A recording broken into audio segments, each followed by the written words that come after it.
Oh, so ito guys, mainit-init pa. Okay, ni-report na po sa Philippine Star. Mga 30 minutes ago, nakita ko yung post. It's showtime to replace tahanang pinakamasaya as GMA's noontime show. Report. Okay, basahin po natin tapos mag-react tayo. ABS-CBN noontime show, It's Showtime, will transfer to GMA7 main channel according to a report.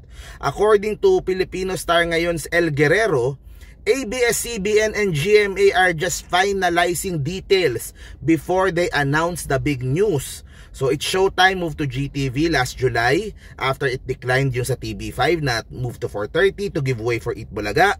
Ayun. So Tape officially announced recently that Tahanang Pinakamasaya will go off air. Ayun. So yun po yung pinaka-latest po. Actually walang detalye.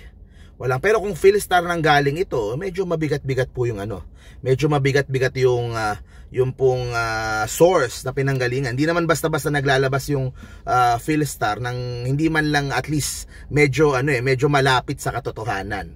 Okay, so anong ibig sabihin po nito? Nako, syempre po It's Showtime at Eat Bulaga mas bibigat po yung banggaan. Okay? Kasi yung It's Showtime, merong mga araw, merong mga weeks na mas malakas yung It's Showtime. Pero paglipat po nila sa GMA, mas malawak ang reach, mas kumbaga mas nationwide yung coverage. So it would be a bigger challenge for Eat Bulaga coming off pag nagsimula na po yung paglipat, 'di ba? So mas magiging mabigat po yung labanan at pataasan ng rating. So asahan po natin na mas titindi yung laban. Of course, nung mga nakaraang araw merong mga reports na wawawin. So baka yung wawawin baka gusto lang nila doon sa GMA7. Pero meron ding news na TikTok Lock or yung GMA gagawa ng sariling show.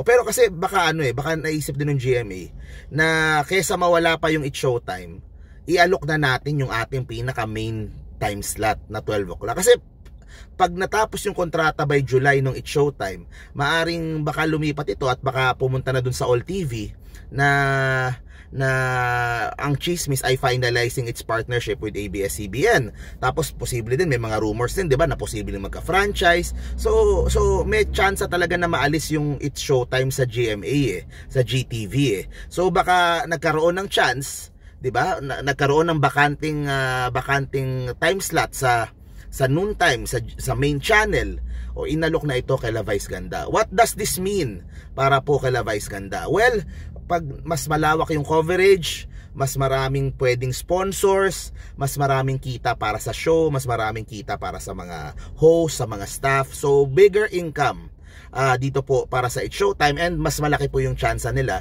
na sumipa sa ratings. Okay? Kasi mapapansin nyo, merong mga lugar talaga sa Pilipinas na GMA7 lang ang maayos yung signal. Yung mga ibang signal hindi, 'di ba? So that would be a big plus for It's Showtime. So asahan po natin na pag nagsimula na lumipat na sa GMA itong It's Showtime, ay talagang magiging mabigat po yung laban para sa Eat Bulaga. Pero syempre tayong mga diehard Eat Bulaga fans, alam naman natin na kayang-kaya ng Eat Bulaga yan, 'di ba? At it has lasted for 45 years.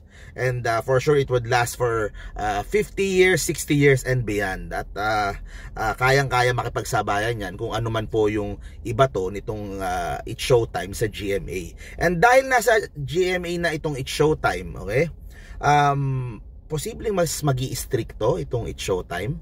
Sa It's Showtime yung GMA, bawal na talaga mag-promote ng mga ibang TV5 na palabas. Tapos we could expect more collab with mga Sparkle stars. So actually it's a big win din for GMA kasi marami silang Sparkle na hindi kilala Kumaga kailangan mapakilala to the public. And itong It's Showtime, meron na siyang base, meron na siyang malaking audience, pwedeng mapakilala yung mga bagong stars ng GMA, 'di ba? Doon napupulaan yung GMA, 'di ba? Yung mga bago nilang stars hindi masyadong kilala.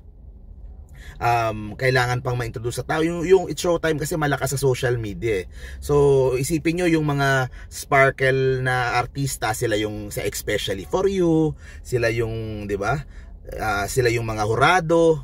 So marami pong collaboration with GMA, and this opens the door for Vice Ganda to be more of a to have more shows sa Kapuso channel, sa Kapuso network.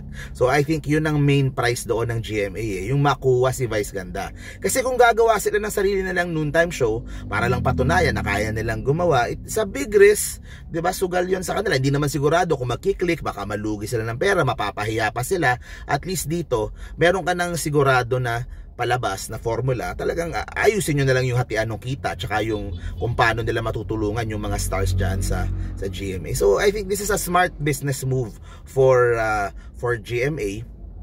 At ayun, babalik sa 2:30 yung ganun ba yun, yung hapon, babalik yung abot kamay kasi 2.5 hours yung It's Showtime or bababa ng 11:30 yung It's Showtime. So yun yung mga dagdag pala isipan dito kung ano po yung mangyayari, di ba? Kung uusog ba pababa yung It's Showtime or uusog pataas yung abot kamay ng pangarap, balik sa 2:30. So yun po yung mga kailangan tignan dyan, pero ayun, bring it on.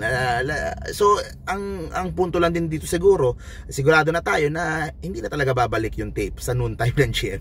Kung It's Showtime yung nandyan, di ba? Hindi mo na matitibag yan, hindi mo na maaalis yan dyan. So nandyan na yan.